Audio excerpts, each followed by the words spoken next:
Hi, welcome back to Genesis Custom Sabers, and this is Bane Curved number 30, and it's going up on eBay very soon, going to a new home, and this video is going to serve as the operating instructions as well as just showing how the saber functions and how a high-end saber like this works. Of course, it's got the Crystal Focus version 8 sound card from Plecter Labs in here, as well as a Tri-Cree red, white for a super bright red blade and a white flash.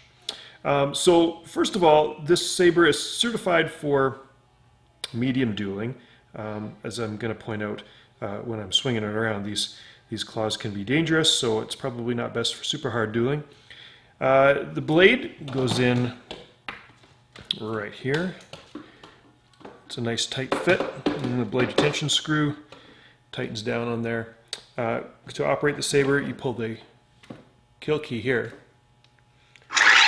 You get the boot up sound.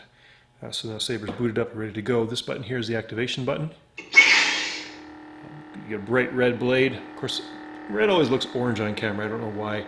Some of it has to do with the fluorescent light that I'm using. You see a bright white flash.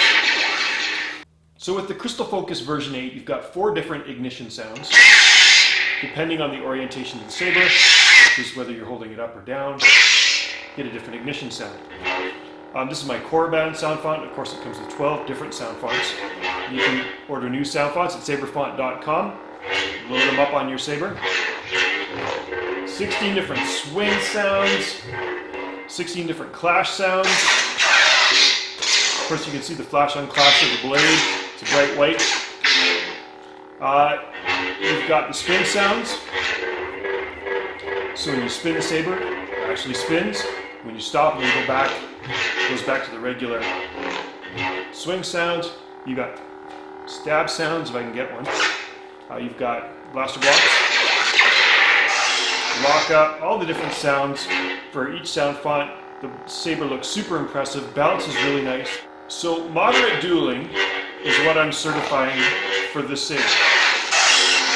Not super hard dueling, and it's strong enough for hard dueling. It's just I'm concerned about these claws catching clothing or skin if you're really giving her or hurting somebody. So moderate dueling, please, for this saber is what it's warranted for, and I think the new owner is going to be really pleased. Of course, you've got power on, power off. This is the auxiliary button. When the saber is off, you can hold down the auxiliary button. Sound bank selection. It gets you into the menu. So you can select a new sound font. Of course, it comes with 12 different sound fonts. You get your new sound font, and that's how that operates. I do not permit anyone to take apart the saber. It would void the warranty, with the exception of the bone, which is designed actually to move and to give access to the crystal chamber inside. There's 2 screws that hold it in. One is a thumb screw here, 632. You always want to work over a flat surface so you don't lose any of the screws. The other is a slotted screwdriver, or a slotted screw. So your slotted screwdriver, it's a very small 632 screw. So you want to make sure that you're not going to lose it. Back it off with your fingers. So now with both screws removed, you can grab it kind of like a pistol, and you can just slide the bone back. And that gives you access to the crystal chamber. And as you'll see, maybe you're not able to see with the bright light, I'll show you in a close-up in a minute. The crystal is pulsing, and you've got all kinds of really cool animations. When the saber operates, you can see the bar graph there. Hold that down. Tells you that the battery needs to getting low. I'm going to give you a close-up of the crystal workings there. If you turn that on, you can see the crystal glowing and the bar graph. Of course, when the crystal it goes off, the crystal goes into pulsing mode. It is possible to see that pulsing very faintly through the bone, kind of the heart of the beast, and the pulse of the saber. I think is really cool. One of the cool things you can do with this saber is if you go into the menu. Sound bank selection. On all of my Bane sabers, I do Audio player. font number 1 is calibrate. You select that, going to boot up. Now I've activated a special feature of the Crystal Focus version 8 called Magic, which is essentially you using the Force. So your saber's sitting on the display shelf, and you've got a magnetic ring like this. As soon as you get close to the saber, it turns it on. I'll demonstrate that again.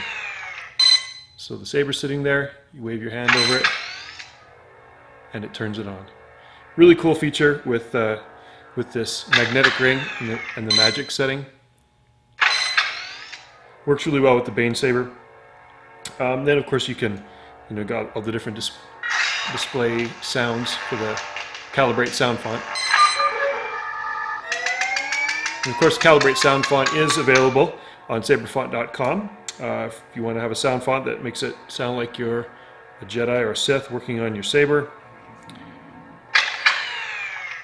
that's a really cool one. I failed to mention that when it's exposed like that, that's your access to the SD card. And what I recommend is a pencil. Use the eraser end. You just press slightly down, you hear that click. Well, there's your SD card. Now, if you've got really nimble fingers, you might be able to get it out of there, but I often will just carefully use needle nose pliers. And you pull out your SD card, micro SD card. You can put that in your computer, load new sound fonts from saberfont.com, and when you're ready, just put it back in there, writing facing up. Click, and it's ready to go. And you always want to do that with the kill key in. I did it just now with the kill key removed to show you that the electronics are perfectly safe to do that. It's just a best practice to do it with the kill key in. Now you notice there's no sound, so I hit one of the buttons and it'll start the electronics going. Let's hit the power button. Yeah, just reboots the saber. So now you're ready to go. So that's how easy it is to change the SD card. When it comes time to put the saber back together, it's really simple. You just do the reverse, grip it like a pistol, and you just slide that forward. You always want to make sure that that channel lines up, wiggle a little bit. When it goes into that channel, you can just slide it all the way forward. Make sure your screw hole lines up there. What I always do generally first is thumb screw first. You can leave it like that if you want to use it. I wouldn't use it. I wouldn't grip it hard because the grip will rotate without that screw in place. But you can do it that way. You can also get a very short 1/4 inch 632 thumb screw, and you could do that. When it comes time, I always try to get the screw to set with my fingers. Sometimes doing it counterclockwise just until you feel the threads catch. And once the threads catch properly, then it should be just very easy to thread that in with your slotted screwdriver. You don't need to go very tight because brass is a soft metal. That's going to keep it from rocking out of position. So that's this saber. I hope the new owner is really pleased. Again, it'll be going up on eBay very soon. Thanks again for watching.